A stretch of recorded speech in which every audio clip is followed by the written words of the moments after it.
have to be careful how I answer this, because I think the writers and I have we have conflicting ideas about this. The writers all want Mick and Beth to come together, and I think it's more like Romeo and Juliet. Like, I like the unrequited love thing. So, I don't know. I'm going to be surprised by that myself.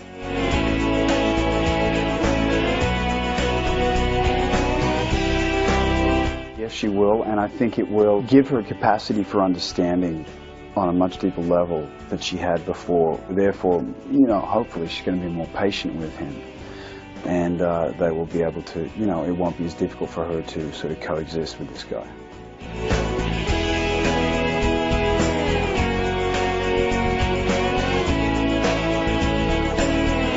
Because he loves her, and she was a big love for him. You got to remember, she's the one he asked to be his wife. Despite how we feel about it, despite how the fans feel about it, that's the way it is. And despite the damage that she's done as well, he still has a big love for that woman. The love he has for Beth is a very different love, and it's a love that could outgrow the love he has for Carlin, or had for Carlin. And why did Carlin choose Beth? Well, we're not 100% sure about that yet. You know, we haven't answered that yet, but part of it may be because of the rare blood type, you know, because of the attraction.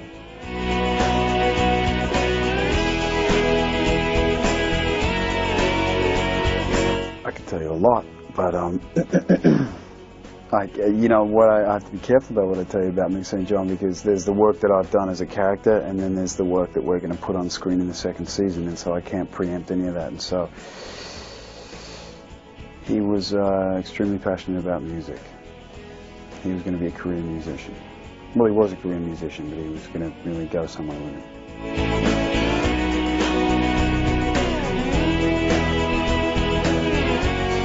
Yeah, it was one of those things that I think, I don't know whose decision it was. It was probably Joel Silver's, because he's the boss of us all, and we call him Daddy, and he pays our checks. But I don't know whose decision it was, and but I don't mind that that's gone. What I do miss is the ability that Mick had to see other vampires, and he'd look at them, and he sort of had that infrared vision where he could see the heat patterns of the human, but when he looked at the vampires, there was just sort of this swirling ash, and I thought that was fantastic. And I don't know why they got rid of that either. Probably budget, I'd say.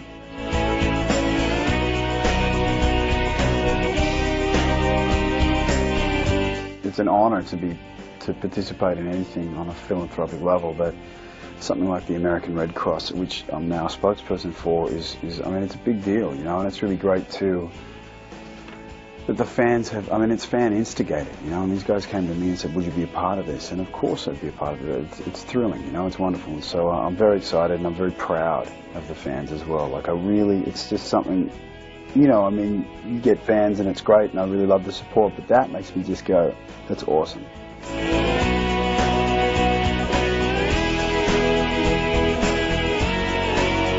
They're fine.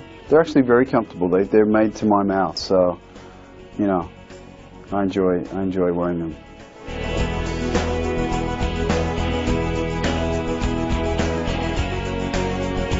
Not applicable. He's not an Australian. He grew up on the streets of LA. Next week, Alex tackles questions of a more personal nature, including what Moonlight would be like if it aired on cable, the fluctuating color of his eyes, and more. See you then.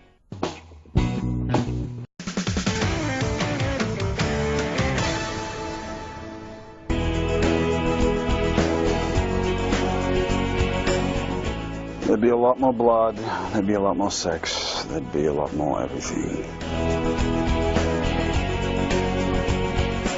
What I do miss is the ability that Mick had to see other vampires, and he'd look at them, and he sort of had that infrared vision where he could see the heat patterns of the human, but when he looked at the vampires, there was just sort of this swirling ash, and I thought that was fantastic.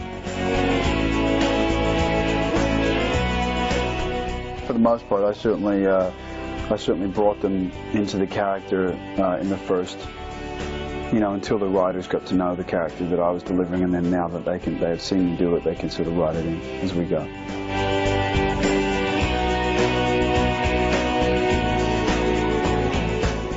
No, not really. They're very clear departments. I mean, everyone has a job. I can make suggestions. The sets, we have Alfred Soul, our designer, is incredible, so I don't even think about that.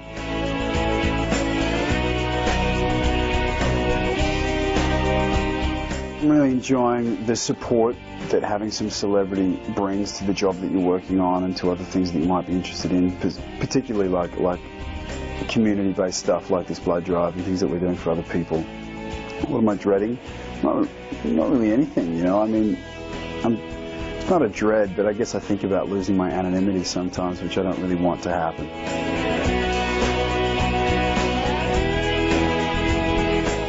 The funniest thing that has happened, well, it was the funniest thing and the saddest thing at the same time, but probably having my entire show recast after shooting the initial pilot.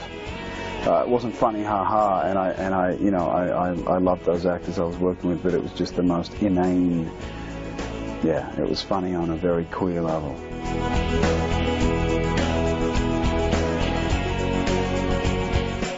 They're kind of like they're a hazily blue, but they change color depending on how much sleep I've had, if the sun's out. There's a lot of, I know a lot of people say that, but mine actually do. They change color.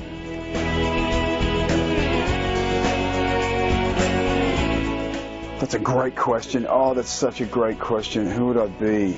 Oh, look, I'd probably be Bugs Bunny, just because he's just, he just runs circles around everybody, and when, in regular intervals you find him kicking back, eating a carrot, and just doing what he wants to do.